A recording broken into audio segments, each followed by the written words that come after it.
భక్తులారా, ఒకరు భక్తులు నాకు ఒక మంచి సందేహాన్ని అడిగారు. పంతులు గారు, ముడుపులు అంటే ఏమిటి? ఆ ముడుపు ఏ విధంగా చెల్లించాలి? చెల్లించకపోతే ఏమైనా జరుగుతుందా అంటారు కదా. మనము చాలామందిని కూడా చూసే ఉన్నాం.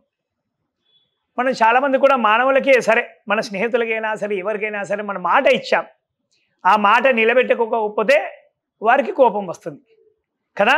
మాట నిలబెట్టుకోవాలి. అలాగే శక్త్యానుసారమే మాట ఇవ్వాలి. అలాగే భగవంతుడికి ఏదైనా మొక్కాలంటే కూడా పెద్దల యొక్క అనుమతి తీసుకోవాలి. ఇప్పుడు నేనున్నాను, నేను ఏదైనా మొక్కాలని అనుకుంటే కనుక నా భార్య యొక్క అనుమతి తీసుకుంటాను. అలాగే మా అమ్మ నాన్న యొక్క అనుమతి కూడా తీసుకుంటాను. వారు ఓకే అంటే భగవంతుడికి ఆ మొక్కుని నేను మొక్కుతాను. అయ్యా, నేను ఇలా మీ దగ్గరకు వస్తాను, మీ మొక్కు తీర్చుకుంటాను. అలాగే భక్తులారా, ఎలా అంటే మన శక్త్యానుసారమే మనం మొక్కులు మొక్కాలి. శక్తికి మించినటువంటి మొక్కులు ఎప్పుడు కూడా మొక్కరాదు. అలాగే అప్పుడు చేసి మొక్కులు తీర్చరాదు. ఎవరైతే అప్పిచ్చి ఉన్నారో వారికి కూడా సగం పుణ్యం ఖచ్చితంగా పోతుంది. కాబట్టి ఆపదలు వచ్చినప్పుడు మనము సతమతమైపోయి భగవంతుడికి మొక్కుతాం. ఆ మొక్కు కూడా శక్త్యానుసారమే మొక్కాలి.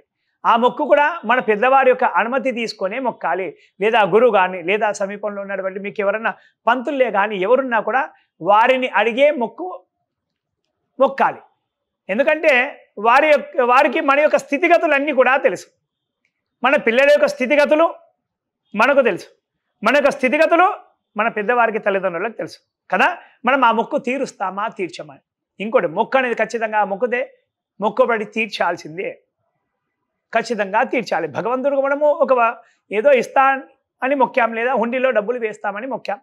ఖచ్చితంగా చేయాల్సింది. ఎప్పటికైనా సరే, ఒక నెలకే కానీ, 2 నెలలు కానీ, 3 నెలలకే కానీ, సంవత్సరం లోపల మొక్కు అనేది ఖచ్చితంగా తీర్చాలి. ఆ శక్తిని కూడా భగవంతుడు మనకి ఇవ్వాలని భగవంతుడిని ప్రార్థించాలి. అలాగే భక్తులారా, కొందరు మనకు తెలిసి తెలియక, ఇప్పుడు మా పూర్వీకులే ఉన్నారనుకోండి, మా పూర్వీకులు మా కోసం ఏదో మొక్కినారు, వారు స్వర్గస్థులైనారు, ఆ మొక్కు అలాగే ఉండిపోయింది. అలాంటి కొన్ని దోషాలు కూడా ఉంటాయి. ఆ దోషాలన్నీ పోవాలి అంటే ఏమి చేయాలి అంటే, మనం ఏ దేవాలయానికి వెళ్ళినా కానీ హుండీలో డబ్బులు వేస్తుంటాం. ఆ డబ్బులు వేస్తున్నప్పుడు ఖచ్చితంగా మనసులో ఒక కోరిక చెప్పుకోవాలి. హుండీలన్నీ కూడా ఎందుకున్నాయంటే మొక్కుబడులు తీర్చడానికే హుండీలు ఉన్నాయి. అందుకోసమే హుండీలు పెట్టారు. ఆ దేవాలయం యొక్క ఆర్జన కోసం కాదు ఈ హుండీలన్నీ కూడా. మొక్కుబడులు తీర్చడానికే హుండీలు ఉన్నాయన్నమాట. వారి యొక్క ఆదాయం పెంచుకోవడానికి కాదు కదా. ఆ హుండీలో మనం డబ్బులు వేసేటప్పుడు మనసులో మొక్కాలి. భగవంతుడా, నేనే కానీ, మా పెద్దవారు, మా తల్లిదండ్రులే కానీ, మా పూర్వీకులే కానీ తెలిసి తెలియక ఏదైనా మొక్కులు మొక్కి ఉంటే కనుక ఆ మొక్కుబడిని నేను తీర్చేస్తున్నాను, యథాశక్తిగా నా శక్త్యానుసారంగా నేను తీర్చేస్తున్నాను అని చెప్పి హుండీలో డబ్బులు వేయాలి. ఎప్పుడు హుండీలో డబ్బులు వేసినా కూడా ఈ మాట ఖచ్చితంగా భగవంతుడు చెప్పాలి.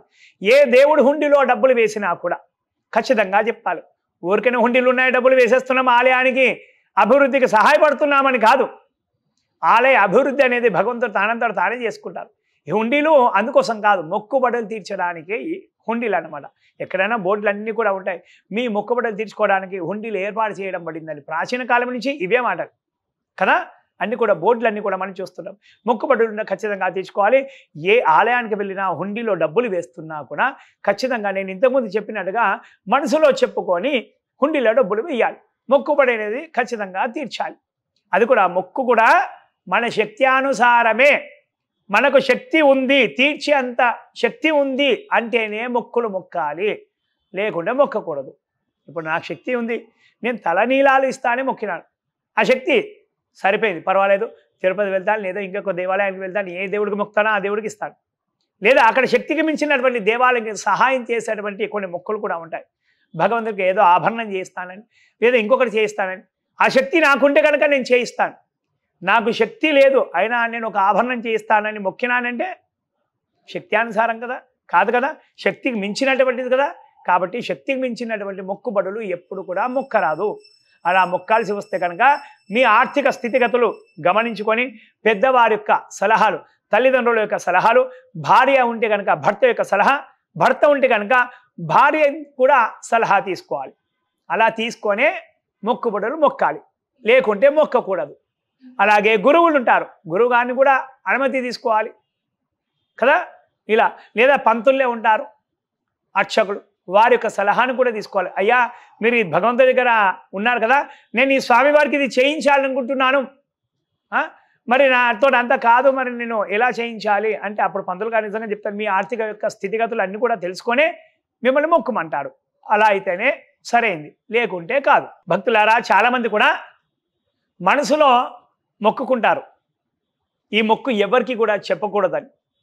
అలాంటి మొక్కులు నిజంగా చెప్పాలంటే చెల్లుబడి కానే కావు. ఆ మొక్కులు పనికిరావు కూడా నిజంగా చెప్పాలంటే. ఒకరి అనుమతి తీసుకొనే మొక్కులు మొక్కాలి, లేకుంటే మొక్కరాదు. అలాగే కొన్ని మొక్కులు పనికిరావు. ఇప్పుడు నేనున్నాను, నాకు ఆరోగ్యం బాగాలేదు, నాకు తెలిసినటువంటి ఎవరో ఒకరు మొక్కినారు, అయ్యా ఆయనకు ఆరోగ్యం బాగాలేదు, ఆయన ఆరోగ్యం బాగిన తర్వాత మిమ్మల్ని ఆయన్ని నేను తీసుకొచ్చి నేను స్వామివారికి అది సమర్పిస్తాను, ఇది సమర్పించేలా చేస్తాను అని మొక్కుతుంటారు కొందరు కదా. ఆ మొక్కులు ఎప్పుడు కూడా పనికిరావు. చాలామంది కూడా సందేహం వ్యక్తం చేస్తుంటారు, అయ్యా నేను ఆయన కోసం మా స్నేహితుడి కోసం నేను మొక్కినాను, కానీ నా స్నేహితుడు అక్కడ దేవుడి దగ్గర రావట్లేదు అంటే దానికి కారణం అది నీ బాధ్యత కాదు, నువ్వు మొక్కడం. ఆయనే మొక్కుతాడు కదా, ఆయన మొక్కు నువ్వు మొక్కడం ఎందుకు? అది పనికిరాని మొక్కు కదా. కొందరు అలాగే మనసులో మొక్కు కూడా భగవంతుడు నాకు ఇది జరిగిందంటే నేను ఇలా చేస్తానని. ఆ మొక్కు ఎవరికి కూడా చెప్పరు, చెప్పకుండా మనసులో ఉంచుకుంటారు, ఉంచుకొని సతమతం అవుతూ ఆ మొక్కును తీర్చారు కూడా కదా.